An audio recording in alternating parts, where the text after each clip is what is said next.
एक गरीब परिवार में उम्मीद राजू नाम का एक बच्चा रहता था।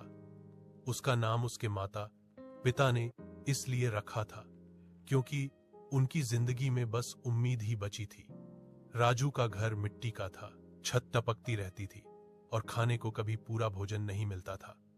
उसके पिता मजदूरी करते थे और मां लोगों के घरों में काम करती थी।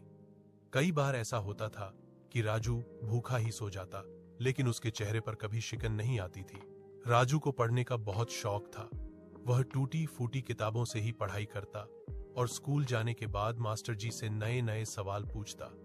स्कूल के बाद वह दूसरों की मदद करने के लिए छोटा मोटा काम भी कर लेता था।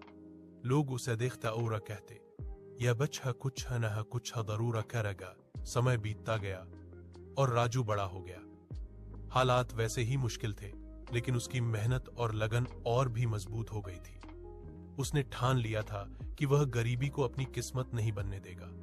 उसने दिन रात मेहनत की, पढ़ाई के साथ काम भी किया और कभी हार नहीं मानी।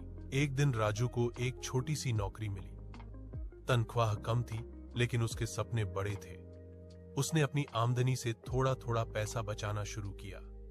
धीरे धीरे उसने एक छोटा सा काम शुरू किया। शुरुआत में नुकसान भी हुआ, लोगों ने मजाक उड़ाया, लेकिन राजू ने हिम्मत नहीं छोड़ी। सालों की मेहनत के बाद उसका काम चल पड़ा। उसने नई सोच, ईमानदारी और मेहनत से अपना बिजनेस बढ़ाया। अब वह सिर्फ अपने लिए नहीं, बल्कि दूसरों के लिए भी रोजगार के मौके पैदा करने लगा। वही लोग जो कभी उसे गरीब कहकर नजरअंदाज करते थे, अब उसका सम्मान करने लगे। एक दिन ऐसा आया जब उम्मीद राजू एक मालदार आदमी बन गया। उसके पास बड़ा घर, गाड़ी और पैसा सब कुछ था, लेकिन उसके दिल में अब भी वही सादगी थी।